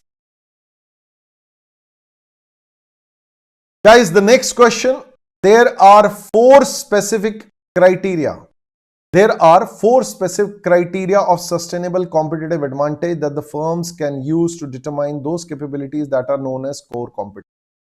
तो core competencies को जरा समझते हैं, कैसे core competencies build की जा सकती हैं। पहले तो कोर कॉम्पिटेंसी होती क्या चीज? तो भाई कोर कॉम्पिटेंसी है यूनिक सेट ऑफ स्किल्स जो कि डिलीवर करते हैं fundamental benefits applicable to the whole organisation. हम लोग जो है ये देख रहे हैं कोर कॉम्पिटेंसी के क्राइटेरिया क्या है, किस तरीके से आपको कॉम्पिटिटिव एडवांटेज क्रिएट हो सकता है। Number 1, so criteria for sustainable competitive advantage देखते हैं गाइस। सबसे पहली चीज वैल्यूएबल होनी चाहिए। वैल्यूएबल कैपेबिलिटीज कौन सी है? जो कि अलाउ करती है फर्म को to exploit opportunities, to avert threats को अवॉइड करें, अपॉर्चुनिटीज को एक्सप्लॉइट करें। एक्सटर्नल एनवायरमेंट में जो भी है, फर्म को अल्टीमेटली क्या करना है? वैल्यू क्रिएशन करनी है कस्टमर्स के लिए, ठीक है जी। आपको वैल्यू क्रिएशन करनी है effectively using the capabilities to exploit opportunities. दूसरा नंबर क्या है? रेयर होना चाहिए भैया। कोर कॉम्पिटेंसी रेयर होनी चाहिए। रेयर होनी चाहिए इसका मतलब क्या है? बहुत सारे राइवल जो हैं वो इस तरह की कॉम्पिटिटिव एडवांटेज नहीं कर पा रहे हैं जी। कॉम्पिटिटिव एडवांटेज वो होता है जब आप अपनी वैल्यूएबल कैपेबिलिटीज को आपकी डिफर करती है फ्रॉम द कॉम्पिटिटर्स। जैसे एप्पल का है एग्जांपल है जी, अलग ही है, वैल्यूएबल फॉर द कस्टमर है, रेयर है, फिर उसके बाद कॉस्टली टू इमिटेट है। Costly to imitate means the capabilities that competing firm जो है are unable to develop easily. यहां इंटेल का एग्जांपल जैसे दिया है कि उन्होंने फर्स्ट ओवर एडवांटेज करके R&D करके बहुत फास्ट वो जल्दी से जो है चिप्स बना देते हैं। नॉन सब्स्टिट्यूटेबल देखो ना, मेरी बात सुनो। एप्पल का iOS, भैया iOS उनका अपना iOS है भैया, उन्हीं का अपना फोन, उन्हीं का अपना iOS, they have compatibility. Ultimately there must be no strategically equivalent valuable resources which are not rare or imitable. Example जो है ये टाटा की लो कॉस्ट स्ट्रेटजी है, ये लोग डुप्लीकेट नहीं कर पा रहे क्योंकि वो बहुत अच्छा एक्सीलेंट ह्यूमन कैपिटल जो है अट्रैक्ट कर पा रहे हैं, तो उनका कॉम्पिटिटिव एडवांटेज है लो कॉस्ट का एज द केस। आइए दोस्तों पढ़ते हैं। सो 4 specific criteria sustainable competitive advantage के क्या हैं, जो कि आपको कैपेबिलिटीज दिलाएंगे, जिनको कोर कॉम्पिटेंसीज कॉज कर सकती है, जो बन सकती हैं। कैपेबिलिटीज जो कि वैल्यूएबल हैं, रेयर हैं, कॉस्टली टू इमिटेट हैं एंड नॉन सब्स्टिट्यूट। पहला वैल्यू Valuable capabilities वो हैं ones that allow the firm to exploit opportunities, avert the threats, external environment की। A firm created value for customers effectively by using capabilities to exploit opportunities। आपको ultimately आपकी valuable जो customer value कर रहे हैं उन capabilities से आपको opportunities को exploit करना है और threats को avert करना है। Finance companies का example दिया हुआ है। Finance companies जो है valuable competence in financial services build कर सकते हैं। इन एडिशन वो जो है कॉम्पिटेंसीज फाइनेंशियल सर्विसेज में हाईली सक्सेसफुल हो सकते हैं, placing the right people on the right job. अब जैसे हम लोग देखते हैं बहुत बड़ी बड़ी कंपनीज आज की डेट में जो ये फाइनेंशियल कंसल्टेंसी देते हैं, they have got such amazing softwares whereby they can give good analysis and give good consultancies and take good investment decision for their clients as they. Human capital is important in creating value for the customers। दूसरा क्या है guys, rare होना। Core competency जो है बहुत rare capabilities है, very few competitors जो है उसको पोजेस करें। ये कैपेबिलिटीज जो हैं possessed by many rivals, unlikely, जिनके भाई हर एक के बस की बात ना हो। ये कॉम्पिटिटिव एडवांटेजेस जो है रिजल्ट ओनली तब होंगे जब फर्म्स जो है डेवलप करेंगे, एक्सप्लॉइट करेंगे ये वाली वैल्यूएबल कैपेबिलिटीज जो है और डिफर करेंगे जो कि उनके कॉम्पिटिटर्स हैं उनसे कंपैरिजन में।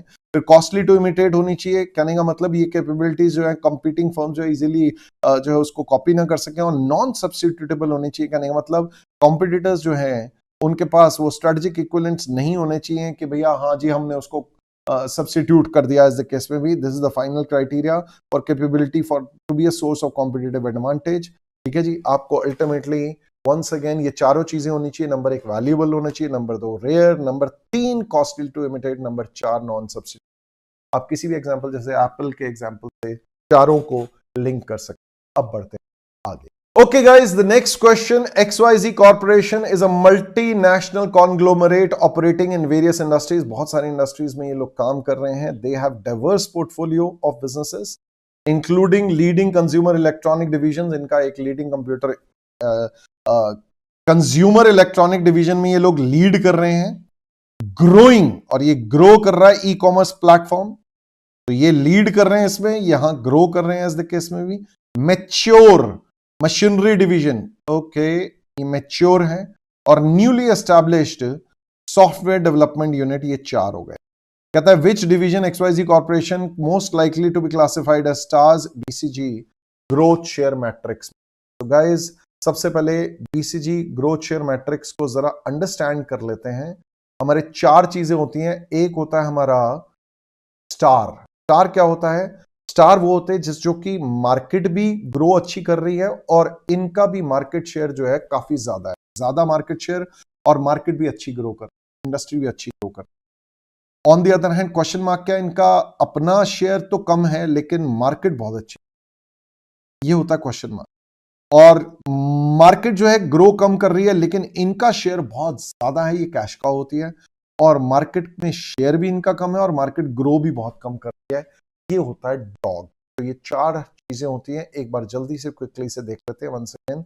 स्टार्स क्या है? स्टार्स वो प्रोडक्ट्स या वो SBUs हैं जो कि ग्रो कर रहे हैं रैपिडली, जिनको की हैवी इन्वेस्टमेंट चाहिए, बेस्ट अपॉर्चुनिटीज फॉर एक्सपेंशन है। Guys coming back to this question again, अगर हम लोग देखें तो उसने कहा है ये ग्रोइंग ई कॉमर्स प्लेटफॉर्म है।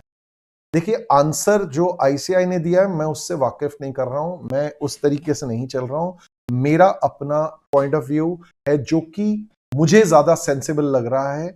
ये growing e commerce platform, e commerce आपको पता ही है बढ़ ही रहा है, इंडस्ट्री भी ग्रोथ इंडस्ट्री है, एज वेल एज कंपनी भी जो है इनकी जो इनका प्लेटफॉर्म है वो भी ग्रो कर रहा है। तो मेरे को ये एक तो ये स्टार लग रहा है number 1। Number 2 leading consumer electronics, ये स्टार भी हो सकता है और ये कैश काउ भी हो सकता है।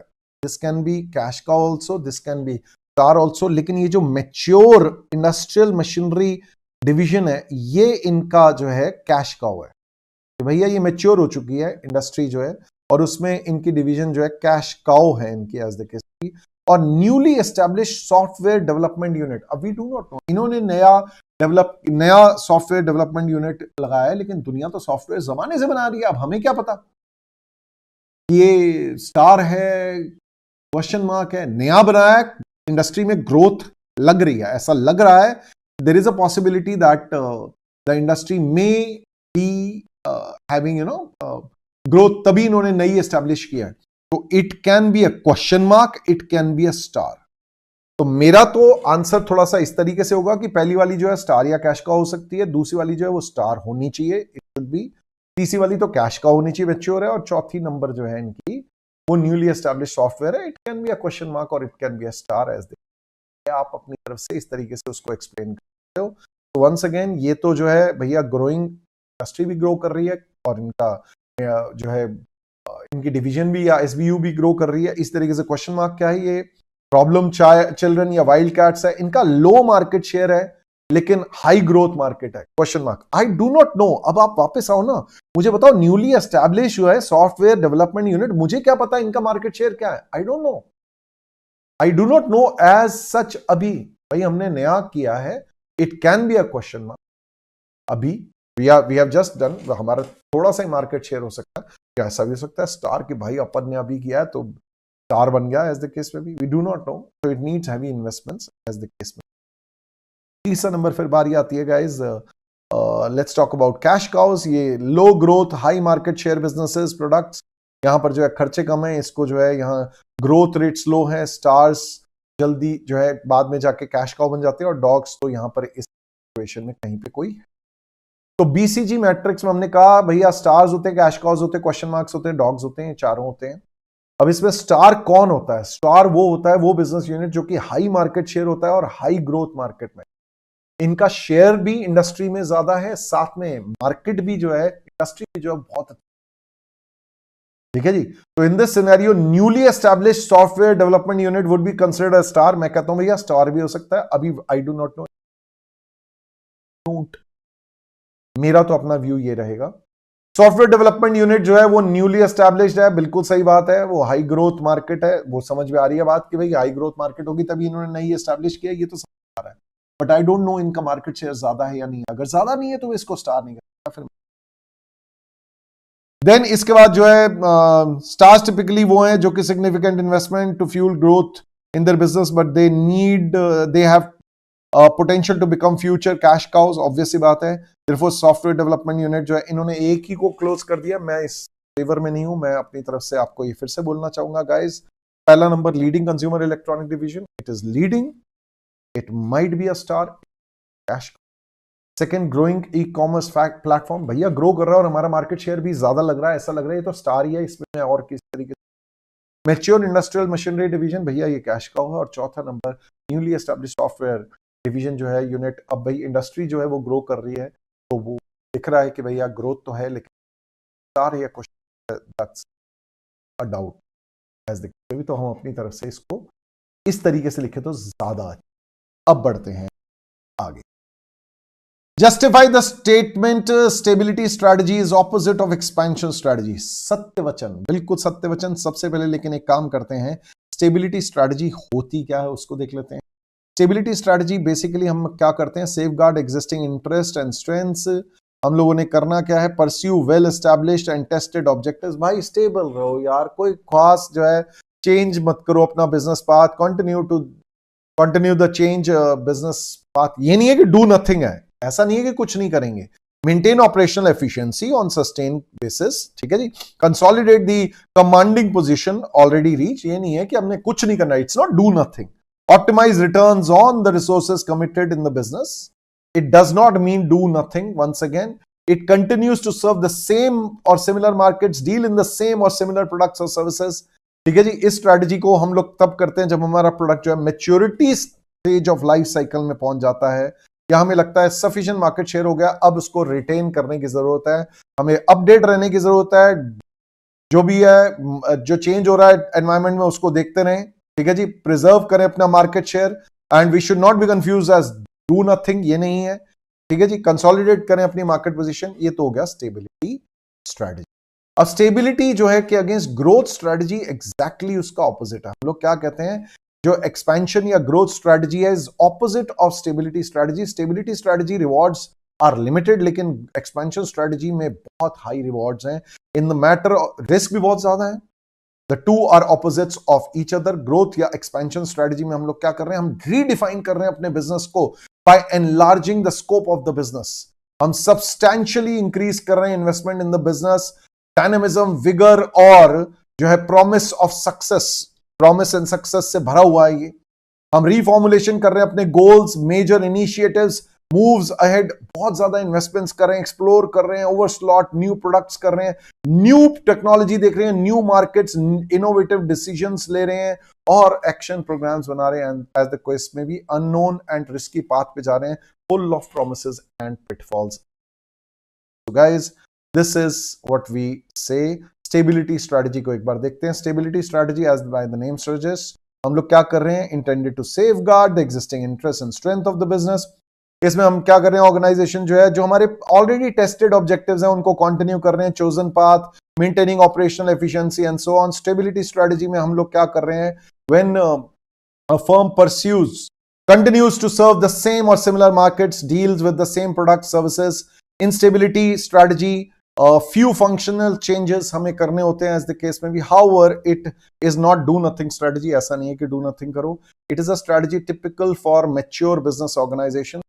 Some small organizations also frequently use stability as a strategic focus to maintain comfortable market or profit position. So guys, it's not do nothing. आप जो कर रहे हो वो करते रहो.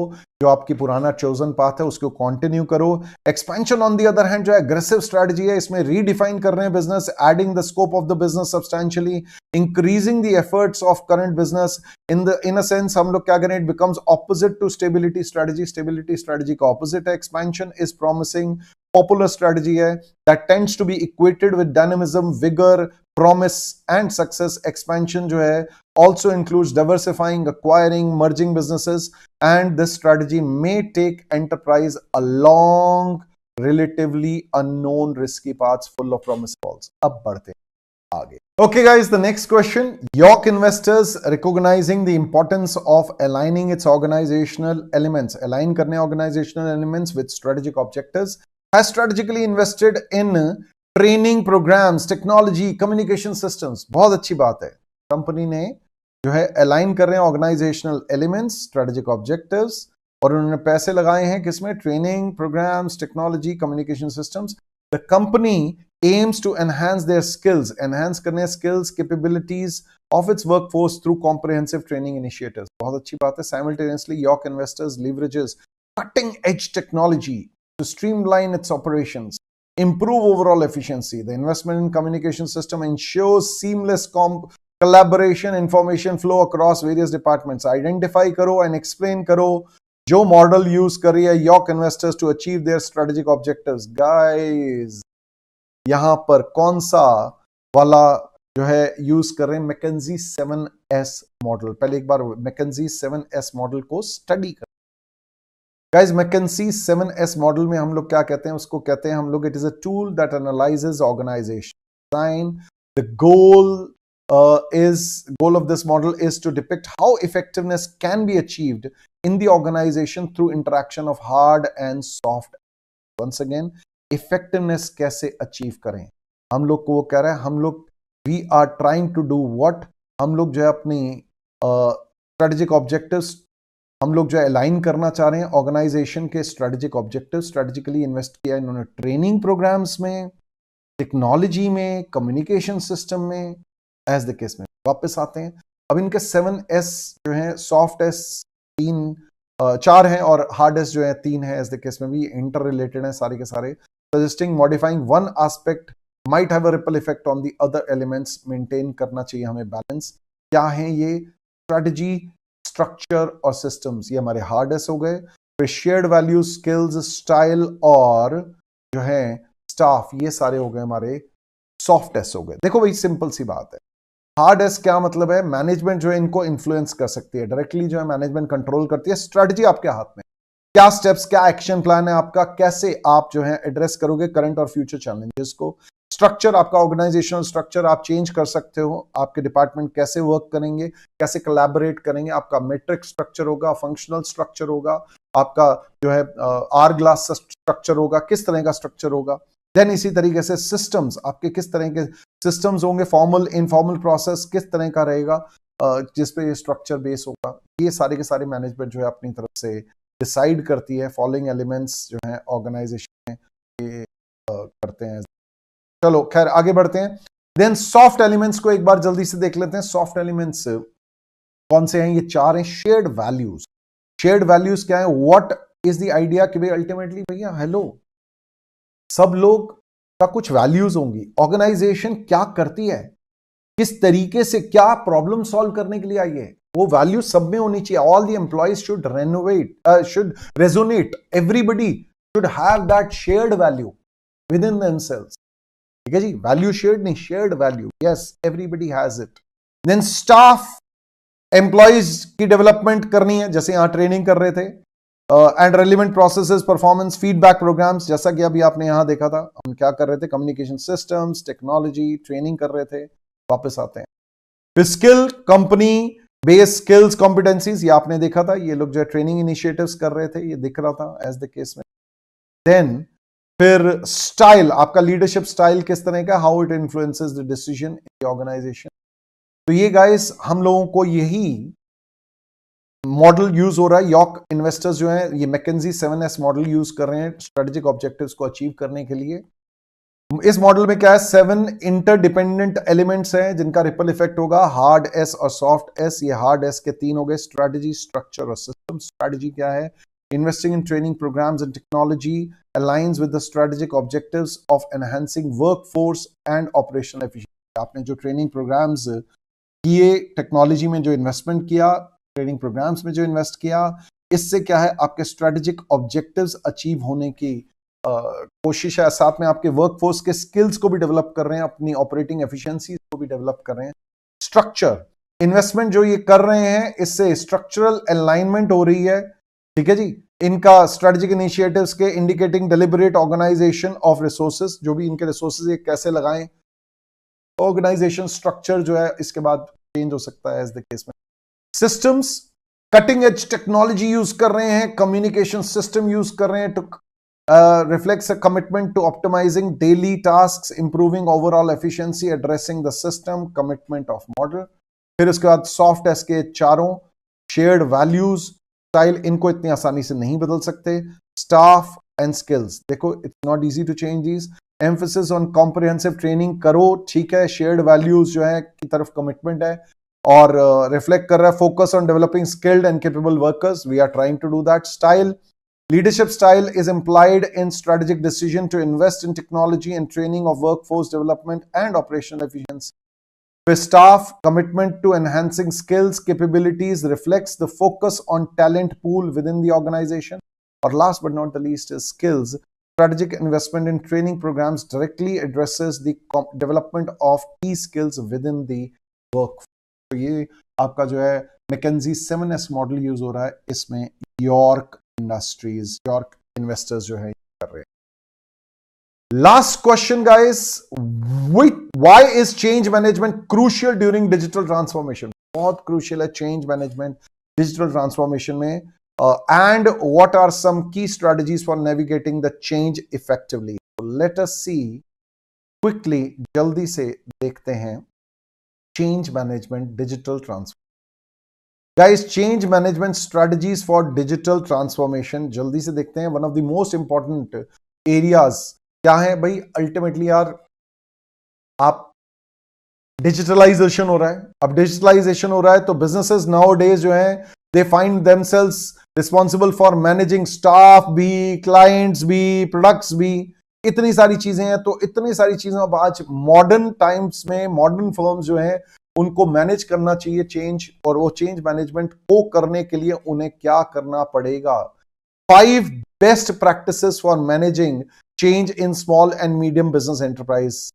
क्या चीज है? नंबर 1, पहला, begin eight top. Number 2, ensure that change is both necessary and desired. Number 3 is use disruption.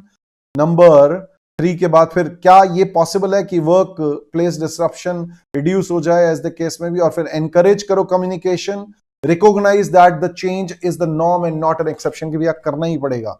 Anyhow हम लोगों को जो करना है, how to manage change during digital transformation, ये क्वेश्चन।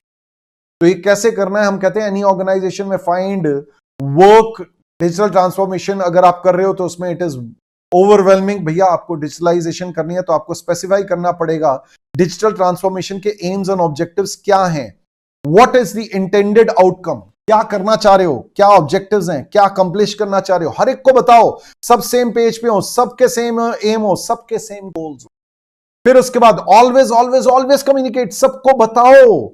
चैलेंजिंग है for the people to accept the change, adjust it, ensure that routinely जो है ऑनेस्टली डिस्कस करें ऑब्जेक्टिव्स, चेंज क्यों करना चाह रहे हैं, ठीक है जी, and how they will affect the stakeholders including employees, clients and other parties. Then तीसरा number, be ready for resistance. भैया रेजिस्टेंस आएगी, even when the change is for better, challenging हो सकता है, इसको एम्ब्रेस करो। Strategy for dealing, have a strategy for dealing with any resistance that may arise, हो सकता है। Last, second last, implement the change gradually, धीरे धीरे करो to avoid overwhelming individuals। हम लोगों को जो give people some time to be used to the new way of doing thing, और last but not the least, offer assistance in training, or workers will be needing necessary guidance, new procedures, software applications के लिए, and this is what we are talking about। So let us see, specify digital transformation aims and objectives, उनको बताओ, clearly define करो intended outcomes, objectives, helps ensure everyone is aligned working towards the same goals। Always communicate, regular transparent communication बहुत जरूरी है। लोगों को समझाओ ये डिजिटल ट्रांसफॉर्मेशन कर क्यों रहे हैं, how will it impact stakeholders including employees, clients and other party, सबको मदद होगी, सबको हेल्प होगी, सबको जो है बेटर रहेगा, है जी। जैसे फॉर एग्जांपल पहले शेयर सर्टिफिकेट चलते थे, शेयर सर्टिफिकेट से फिर उसके बाद डिजिटलाइजेशन हुई तो डीमैट अकाउंट आया, सबको समझाओ, B ready for resistance, people will resist, ओए मेरे हाथ से सर्टिफिकेट चला गया तो मेरे हाथ में क्या है भाई, तुम्हारे पास ये बुक एंट्री, अरे ऐसे कैसे, अरे बैंक में भी तो पैसे जमा कराते हो, वहां पर भी तो पासबुक में एंट्री, भी वही चीज है। तो change even if it is beneficial can be met with resistance, having strategy in places to address resistance होगा एंड आपको ओवरकम करने पड़ेंगे चैलेंजेस स्मूथ ट्रांजिशन के लिए। फिर उसके बाद इंप्लीमेंट चेंजेस ग्रेजुअली, धीरे धीरे करो, instead of making all changes at once, gradual implementation allows individuals, धीरे धीरे करो ताकि वो अडेप्ट कर सकें ways of doing things without feeling overwhelmed by too much change simultaneously. और फिर offer assistance and training, provide करो support, guidance, training to the employees crucial to navigate new procedures, software applications and other aspects of digital transformation। Conclusion में basically आपको जो है plan करना पड़ेगा effective change management, ये बहुत जरूरी है डिजिटल ट्रांसफॉर्मेशन प्रोजेक्ट्स के लिए। विदाउट प्रॉपर चेंज मैनेजमेंट जो है आपको फेल हो जाएगा, लोग जो है इसमें हल्ला कर देंगे और आपको जो है रेजिस्टेंस होगा, रेजिस्टेंस इतना होगा आपने एकदम से चेंज कर दिया, people will say it can not be done, and ultimately आपको इंटीग्रेट करने पड़ेंगे new digital systems by anticipating and managing the necessary changes. That finishes off this RTB discussion of strategic management. I hope you guys enjoyed this session. मेरी तरफ से best wishes है guys, और आप लोग जो है जिन लोगों को भी हमारी बुक्स चाहिए हो वो बुक्स हमारी वेबसाइट से आप साथ में जो वीडियो है वीडियो के नीचे लिंक से भी आप जो है बाय कर सकते हैं।